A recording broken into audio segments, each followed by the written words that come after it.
four variables that govern the entire Himalayan system: nature, pilgrimage, trade, and connectivity.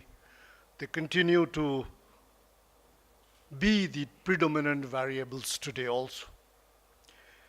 And in the entire conduct of these four variables, the most critical thing, of course, was the use of soft power as a diplomatic tool. Very interesting, very interesting episodes we can see in the conduct of these variables. Human security, sustainability was the core element and has been the core element in this. And change is the only constant in the conduct of these variables. We have symbols of soft powers, unlike the hard powers which we talk diplomatically at the global level today.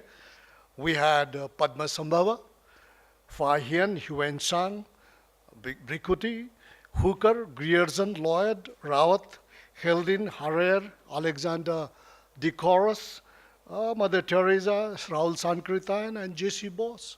These were the symbols of soft power. And they conducted the entire, what you call, Himalayan diplomacy. You can see a bit of it.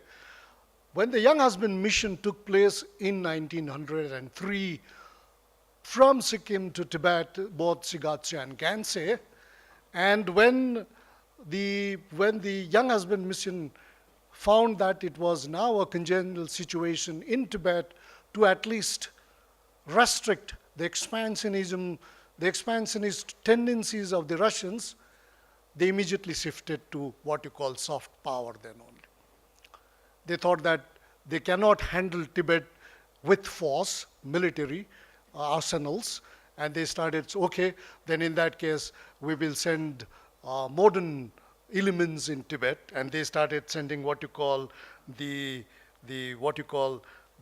wrist watches, hunting guns, Parker pens, binoculars, cameras, right? And they also sent cricket and football for the first time in Tibet, because religions were contrasting, ethnic diversity was contrasting, culture was contrasting. And the nature itself has given soft power to the Himalayan regions.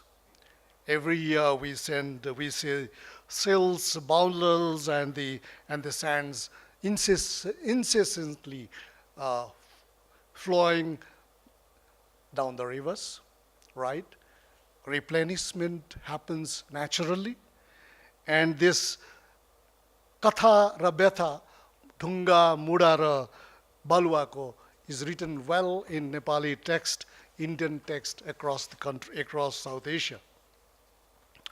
Then you have Karakoram, then you had Nathula, Tatopani, Ha, Chumbi Valley. All these stories are so well written, which carries in them, all these stories carry in them for, again, these variables.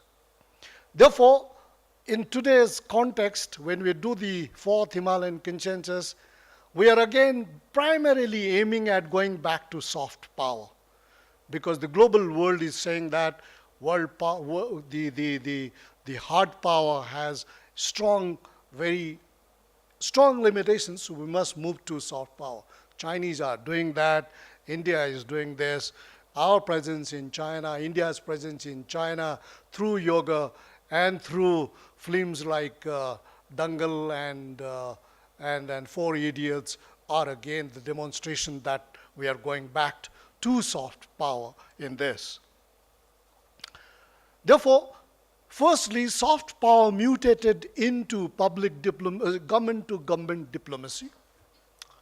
And when government-to-government diplomacy failed to really capture the imaginations or the influence or the interest of the communities, then again it is trying to go back to it is trying to get mutated into what you call people-to-people diplomacy or public diplomacy. And please remember, no theories will really capture them. The realist paradigm, the constructivist school, the liberal paradigm will not. Therefore, What is very critical today is to get into real dynamics of where people are involved. And in this context, what is very important is going back to the roots. And as Her Excellency is mentioned in the previous speeches, what is very critical today in all this is innovative thinkings, right? Say, for example, why not we talk about silk, bamboo, and traditional medicinal systems? We had a major meeting by the UN there in Northeast, and we basically discussed these issues. How bamboos could be versatility of its use could be increased. Say, for example, how silk, like kimono, bells, and business suits and funeral dress, all can be really innovated. My last point, of course, is on traditional medicinal systems. How do you connect a folk medicinal practitioners like Dhami, Jhakri, Fedangba, Bonbo in the villages, right, to the global market? The Chinese have done that. In between you have labs, in between you have patenting, intellectual property rights on all these issues. How do you really do this vertical, horizontal and vertical integration is the question today. And that has happened in many parts, including in China. The critical issue today is of climate change, right? And we are the first, the entire Himalayas are the first victim of climate change. We have seen phenology, warm winters, forest fires, drying up of drinking water resources, new varieties of pests and animal diseases, and of course, we have seen trans-border, what you call environmental injuries, right? And we have a phenomenon, radish is grown in winter in Sikkim, kiwi fruit now in Arunachal Pradesh, shiitake mushroom in Bhutan, and avocado in Nepal, right? And we have adequate figures, adequate data to say that how what you call it, the invisible, invasive wild animals have affected our regions. So the hope lies in really talking about what you call it as climate investment in the modern parlance, where you bring substantive interventions in, again, green energy.